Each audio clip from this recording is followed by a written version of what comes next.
ഭൂമിയിലുള്ളതിനേക്കാൾ കൂടുതൽ ജലമുള്ള അന്യഗ്രഹങ്ങൾ നമ്മുടെ ഈ പ്രപഞ്ചത്തിൽ തന്നെ ധാരാളമായി കാണാനുണ്ട്. അതിൽ കുറെയൊക്കെ നമ്മൾ കണ്ടെത്തിയിട്ടുമുണ്ട്. അത്തരത്തിലുള്ള ഗ്രഹങ്ങളെ നമ്മൾ ട്രാപ്പിസ്റ്റ് സിസ്റ്റത്തിൽ കണ്ടെത്തിയിട്ടുണ്ട്. അത് നമ്മുടെ സൗരയൂഥം പോലുള്ള മറ്റൊരു സിസ്റ്റമാണ്. അവിടെ 7 ഗ്രഹങ്ങളാണ് നമ്മൾ കണ്ടെത്തിയിരിക്കുന്നത്. ആ കൂട്ടത്തിൽ ചില ഗ്രഹങ്ങളിൽ ഭൂമിയിലുള്ള ജലത്തിനേക്കാൾ 50 ഇരട്ടിയിലധികം ജലമാണുള്ളത്.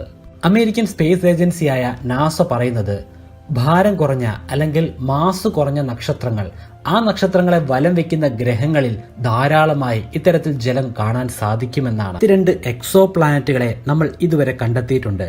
ഇത്തരത്തിലെന്ന് പറഞ്ഞാൽ ഭാരക്കുറവുള്ള നക്ഷത്രങ്ങൾക്ക് ചുറ്റും വലം വെക്കുന്ന 52 എക്സോ പ്ലാനറ്റുകൾ. ഈ ഗ്രഹങ്ങളിൽ 4-1 ഓഷ്യൻ വേൾഡ്സ് ആണ്. അതായത് ഭൂമിയെ പോലെ സമുദ്രമുള്ള ലോകമാണ് 4-1. ഇതിൽ പകുതി ഭൂമിയെ പോലുള്ള ഗ്രഹങ്ങളാണ്. ബാക്കി അവശേഷിക്കുന്ന പകുതി അത് ധാരാളമായി ഐസ് പാളികൾ കൊണ്ട് നിറഞ്ഞ ഗ്രഹങ്ങളാണ്. അതിന്റെ അർത്ഥം നമ്മുടെ സൗരയൂഥത്തിൽ തന്നെ കാണപ്പെടുന്ന യൂറോപ്പ, എൻസെലഡസ് ഈ 2 ഉപഗ്രഹങ്ങൾക്ക് സമാനമായ ഗ്രഹങ്ങളാണ് ഇവയൊക്കെ തന്നെയും. ഇക്കൂട്ടത്തിൽ എൻസെലഡസ് വളരെ ചെറിയൊരു ഉപഗ്രഹമാണ്. അതിനേക്കാൾ വലിപ്പമേറിയ ഒരു ഉപഗ്രഹമാണ് യൂറോപ്പ വ്യാഴം എന്ന വലിപ്പമേറിയ ഗ്രഹത്തിന്റെ ഉപഗ്രഹമാണ്. പക്ഷേ യൂറോപ്പയേക്കാൾ വളരെയധികം വലിപ്പ കൂടുതലുള്ള ഗ്രഹമാണ് നമ്മൾ ഈ പറഞ്ഞ അവശേഷിക്കുന്ന പകുതി എക്സോ പ്ലാനറ്റുകൾ. ഈ ഗ്രഹങ്ങളിൽ സമുദ്രമുണ്ടെന്ന് നമുക്ക് മനസ്സിലായി. ഇവിടെ പക്ഷേ ജീവനുണ്ടോ, ജീവജാലങ്ങളുണ്ടോ? അത്തരത്തിലുള്ള പഠനങ്ങൾ നമുക്ക് ഒരുപാട് നടത്താൻ സാധിക്കും. പക്ഷേ അക്കൂട്ടത്തിൽ ഏറ്റവും പ്രധാനപ്പെട്ടത് അതിന്റെ അറ്റ്മോസ്ഫിയർ അല്ലെങ്കിൽ അന്തരീക്ഷത്തിനെ കുറിച്ചുള്ള പഠനങ്ങളാണ്. ഈ അന്തരീക്ഷത്തിൽ ഓക്സിജൻ ധാരാളമായി ഉണ്ടോ, വാട്ടർ വേപ്പർ ഉണ്ടോ, കാർബൺ ഡയോക്സൈഡ് ഉണ്ടോ? ഇവയ്ക്ക് പുറമെ ക്ലോറോഫ്ലൂറോ കാർബൺ പോലുള്ള പദാർത്ഥങ്ങൾ അവിടുത്തെ അന്തരീക്ഷത്തിൽ ഉണ്ട് എങ്കിൽ ഒരു പക്ഷേ അവർ നമ്മളെപ്പോലുള്ള ജീവജാലങ്ങളായിരിക്കും. നമ്മളെപ്പോലെ അഡ്വാൻസ്ഡ് ആയിട്ടുള്ള ജീവജാലങ്ങൾ ഉണ്ടെങ്കിൽ അവിടെ ഇത്തരത്തിലുള്ള കോമ്പൗണ്ടുകളെ കാണാൻ സാധിക്കുന്നതാണ്. ഇവിടെ നമ്മൾ 2 വിഭാഗത്തിൽപ്പെട്ട ഓഷ്യൻ വേൾഡുകളെ കുറിച്ച് പറയുകയുണ്ടായി. ഒരു വിഭാഗം നമ്മുടെ ഭൂമിയെ പോലുള്ള ഗ്രഹങ്ങളാണ്. അവിടുത്തെ പ്രത്യേകത അതിന്റെ പ്രതലത്തിലാണ് ജലം നമുക്ക് കാണാൻ സാധിക്കുക. അങ്ങനെയുള്ള ഗ്രഹങ്ങൾക്ക് ഒരു പ്രത്യേകതയുണ്ട്. ആ ഗ്രഹം അതിന്റെ സ്വന്തം നക്ഷത്രത്തിൽ നിന്നും ഒരു പ്രത്യേക ദൂരം അകലെ മാത്രമാണ് സ്ഥിതി ചെയ്യുന്നത്. കാരണം ആ അകലത്തിൽ വെച്ച് മാത്രമേ ജലം നമുക്ക് കുടിക്കാൻ സാധിക്കുന്ന ലിക്വിഡ് സ്റ്റേറ്റിൽ നിലകൊള്ളുകയുള്ളൂ. ഈ ഒരു സോണിനെ അല്ലെങ്കിൽ ഈ ഒരു പ്രദേശത്തെ നമ്മൾ ഹാബിറ്റബിൾ സോൺ എന്ന് വർഷങ്ങളായി പറഞ്ഞുകൊണ്ടിരിക്കുകയാണ്. നമ്മൾ ആദ്യകാലത്ത് കരുതിയിരുന്നത് ഈ ഒരു പ്രദേശത്ത് മാത്രമേ ജലം, കുടിക്കാൻ സാധിക്കുന്ന ജലം ഉണ്ടാവൂ എന്നാണ്.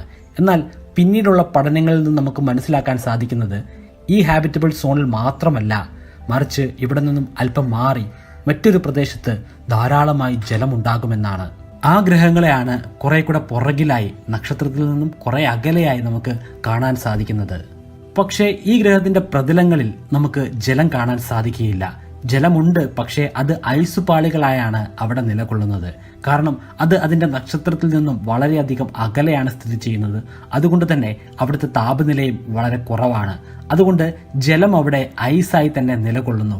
എന്നാൽ അതിന്റെ ഉള്ളിലേക്ക് കടക്കുമ്പോൾ അവിടെ ധാരാളമായി ജലമുണ്ട്, അതും ഒഴുകി നടക്കുന്ന കുടിവെള്ളം. ഇത്തരത്തിലുള്ള കണ്ടെത്തലോടുകൂടിയാണ് ഹാബിറ്റബിൾ സോണിന് നമ്മൾ പുതിയൊരു ഡെഫിനിഷൻ കൂടി കൊടുത്തത്. ഒരു നക്ഷത്രത്തിൽ നിന്നും ഒരു പ്രത്യേക ദൂരത്തിൽ മാറി നിൽക്കുന്ന ഒരു പ്രദേശം മാത്രമല്ല ഹാബിറ്റബിൾ സോൺ. ഹാബിറ്റബിൾ സോണിനെ അവിടെ നിന്നും കുറെ കൂടെ പുറകിലായി നമുക്ക് കാണാൻ സാധിക്കുന്നതാണ്. നമ്മുടെ സൗരയൂഥത്തിലും അത്തരത്തിലുള്ള പ്രദേശങ്ങളുണ്ട്. പക്ഷേ അവിടെ സ്ഥിതി ചെയ്യുന്ന ഗ്രഹങ്ങളിലല്ല ഇത്തരത്തിലുള്ള ജലം നമുക്ക് കാണാൻ സാധിക്കുക. അത് ഉപഗ്രഹങ്ങളിലാണ്. യൂറോപ്പയിലും എൻസെലഡസിലുമൊക്കെ ഇത്തരത്തിലുള്ള ജലം കണ്ടെത്തിയതായി നമ്മൾ ഇതിനു മുമ്പുള്ള വീഡിയോകളിൽ ചർച്ച ചെയ്തതാണ്. ഇപ്പോൾ നിങ്ങൾക്കൊരു സംശയം തോന്നാം, എങ്ങനെയാണ് ഒരു നക്ഷത്രത്തിൽ നിന്നും ഇത്രയധികം ദൂരെ നിൽക്കുന്ന ഗ്രഹങ്ങളിൽ ജലമുണ്ടാകുന്നത്, അതും ലിക്വിഡ് സ്റ്റേറ്റിൽ? അവിടെ ഐസുപാളികളായി ജലം നിൽക്കുമെന്ന് നമുക്കറിയാം. കാരണം അവിടെ അത്രയും ചെറിയ താപനിലയാണ് ഉള്ളത്. പക്ഷേ എങ്ങനെയാണ് ആ ഐസുപാളികളുടെ ഉള്ളിൽ ചൂടുള്ള ജലം ഉണ്ടാവുക? അതും തണുത്തുറഞ്ഞ് ഐസ് പാളികളായി മാറാതിരിക്കാനുള്ള കാരണം എന്താണ്? അതിന്റെ കാരണം ഹൈഡ്രോതെർമൽ വെന്റുകളാണ്. അത് നമ്മുടെ ഭൂമിയിലും നമുക്ക് കാണാൻ സാധിക്കുന്നതാണ്.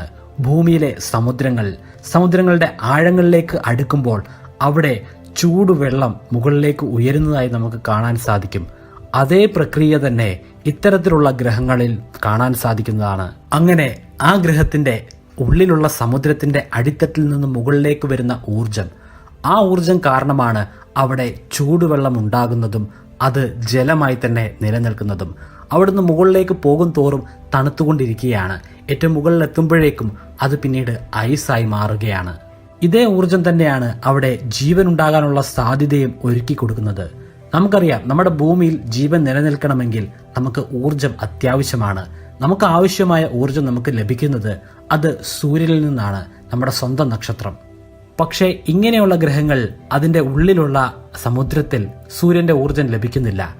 അവിടെ ഊർജം ലഭിക്കുന്നത് ഇത്തരത്തിലുള്ള കെമിക്കൽ റിയാക്ഷനുകൾ വഴിയാണ്, ഹൈഡ്രോതെർമൽ വെന്റുകൾ വഴിയാണ്. അവിടെ ഊർജമുണ്ട്, ജലമുണ്ട്. ഇനി ആവശ്യമുള്ളത് ചില എലമെന്റുകളാണ്. അതും കൂടി ഉണ്ടെങ്കിൽ നമുക്ക് പറയാം അവിടെയും ഇവിടുത്തെ പോലെ തന്നെ ആളുകളുണ്ട്.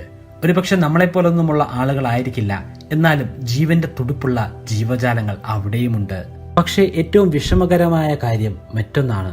അവിടെ ജീവനുണ്ട് എന്ന് നമ്മൾ 100% ഉറപ്പിച്ചാലും നമുക്ക് ഇപ്പോഴത്തെ സാഹചര്യത്തിൽ അവിടെ എത്തിപ്പെടാൻ സാധിക്കുകയില്ല. അവിടെയെന്നല്ല, നമ്മുടെ സൗരയൂഥത്തിന് വെളിയിൽ പോലും നമുക്ക് ഇപ്പോഴത്തെ സാഹചര്യത്തിൽ സഞ്ചരിച്ച് എത്തിച്ചേരാൻ സാധിക്കുകയില്ല. അവയൊക്കെ നമ്മൾ അളക്കുന്നത് പോലും പ്രകാശവർഷത്തിന്റെ മാനദണ്ഡത്തിലാണ്. നമുക്ക് പ്രകാശത്തിന്റെ അത്രയും വേഗതയിൽ പോലും സഞ്ചരിക്കാൻ സാധിക്കുന്നില്ല. പിന്നെ എങ്ങനെയാണ് അത്രയും അകലെയുള്ള പ്രദേശത്ത് നമുക്ക് എത്തിച്ചേരാൻ സാധിക്കുക? നമ്മുടെ സൗരയൂഥത്തെ ചുറ്റി ഒരു വലിയ കവചമുണ്ട്, ഐസ് പാളികളൊക്കെ നിറഞ്ഞ ഒരു കവചം. അതിനെയാണ് നമ്മൾ ഓർട്ട് ക്ലൗഡ് എന്ന് പറയുന്നത്. നമ്മുടെ ഭൂമിയിൽ നിന്നും ഓർട്ട് ക്ലൗഡിലേക്ക് പോകണമെങ്കിൽ നമുക്ക് ഏകദേശം 1 പ്രകാശവർഷം ദൂരം സഞ്ചരിക്കേണ്ടി വരും. അതായത് പ്രകാശം 1 വർഷം എത്ര ദൂരം യാത്ര ചെയ്തോ അത്രയും ദൂരം. അത്രയധികം ദൂരം നമുക്ക് എങ്ങനെയാണ് സഞ്ചരിക്കാൻ സാധിക്കുക? ഒരുപക്ഷെ ഭാവിയിൽ വാർപ്പ് ഡ്രൈവ് സാങ്കേതിക വിദ്യയുടെ സഹായത്താൽ അത്രയും ദൂരം അത്രയും വേഗത്തിൽ നമുക്ക് സഞ്ചരിക്കാൻ സാധിച്ചു എന്ന് വരാം. അതുമല്ലെങ്കിൽ ഐൻസ്റ്റീൻ റോസൻ ബ്രിഡ്ജ് അല്ലെങ്കിൽ വോം ഹോൾ എന്നറിയപ്പെടുന്ന മറ്റൊരു വിദ്യയിലൂടെയും നമുക്ക് സഞ്ചരിക്കാൻ കഴിഞ്ഞു എന്നും വരാം. പക്ഷേ ഇതൊക്കെ വെറും ഹൈപ്പോത്തിസിസ് മാത്രമാണ്. എത്രമാത്രം സാങ്കേതിക തികവോടുകൂടി ഭാവിയിൽ പരിണമിക്കുമെന്ന് നമുക്ക് പറയാൻ ഇപ്പോൾ സാധിക്കുകയില്ല. എന്നാലും പ്രതീക്ഷയോടുകൂടി നമുക്ക് കാത്തിരിക്കാം.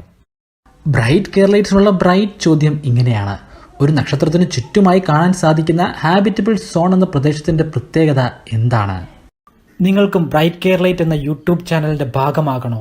അങ്ങനെയെങ്കിൽ സബ്സ്ക്രൈബ് ബട്ടണോട് ചേർന്ന് കാണുന്ന ജോയിൻ ബട്ടണിൽ ക്ലിക്ക് ചെയ്യുക.